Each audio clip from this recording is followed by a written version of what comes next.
نحمدہ و نصلی علی رسولہ الکریم۔ شرائط نماز اور جدید سائنس۔ سبق نمبر 4۔ نماز ایک مکمل زندگی، بندگی، حیات اور ضیاء دارین ہے، دونوں جہاں کی روشنی ہے۔ اسلام نے اس کو پڑھنے یعنی اس نماز کے عمل کو شروع کرنے سے قبل یعنی اس سے پہلے کچھ شرائط مقرر کی ہے۔ ان میں ہے فرائض نماز، سنن نماز، واجبات نماز، مستحبات نماز، مکروہات نماز اور مفسدات نماز وغیرہ احکامات اسلامی تعلیمات میں ملتے ہیں۔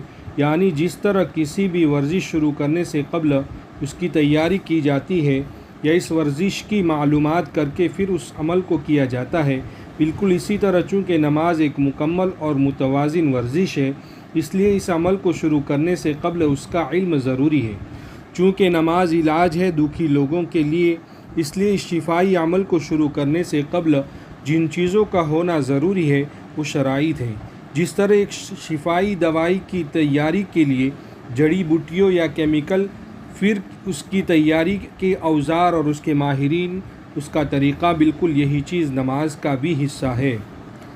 فرائض نماز اور سائنسی حقائق زیر نظر لکھا ہوا ہے کہ میں نماز اور اس کے متعلقات یعنی فرائض، واجبات، سنن، مکروہات وغیرہ کا اجمالی سائنسی تحقیقی جائزہ لیا جاتا ہے۔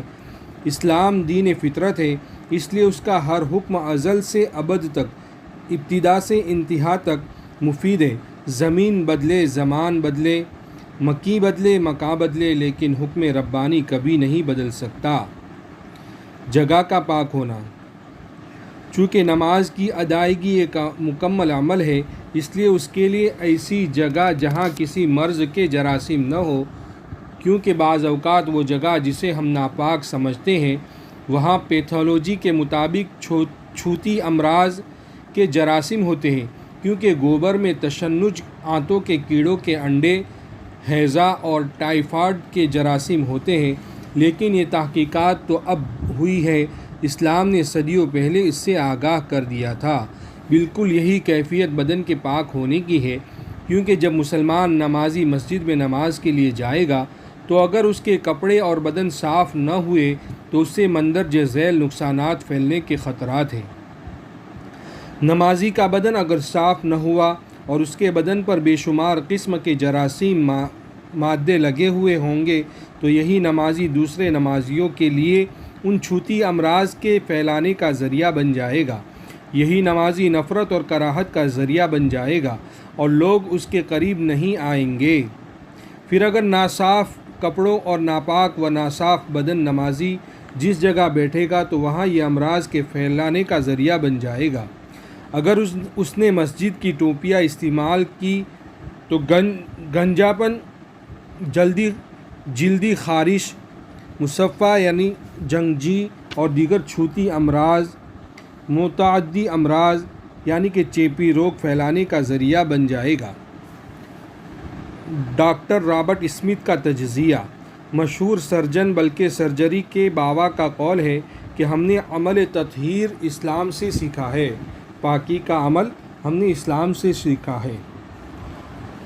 ایک بہترین معاشرے کے لیے بات بہت ضروری ہے کہ اس میں رہنے والے تمام افراد آپس میں محبت، الفت اور ہمدردی سے ملیں اور رہیں۔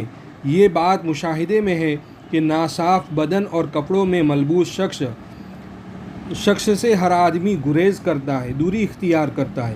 اسلام نے نماز کے ذریعے سے آدمی کو معاشرے میں رہنے اور عزت کے ساتھ زندگی گزارنے کا سلیقہ بتایا ہے کہ وہ صاف اور پاک رہے تاکہ ہر شخص اس سے محبت کرے۔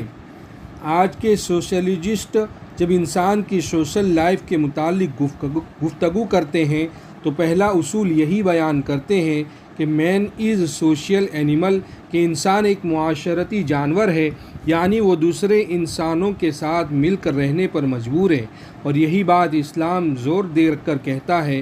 حدیث کا مفہوم ہے اسلام میں رہبانیت نہیں، یعنی معاشرے سے الگ تھلگ رہ کر زندگی گزارنے کا اسلام میں کوئی تصور نہیں۔ پھر معاشرے میں رہتے ہوئے بھی انفرادی زندگی نہیں گزارنی، اجتماعی زندگی کی ترغیب ہے۔ حدیث کا مفہوم ہے کہ مسلمان ایک جسم کی مانند ہے، جب ایک حصے کو تکلیف پہنچتی ہے تو سارا جسم تکلیف محسوس کرتا ہے۔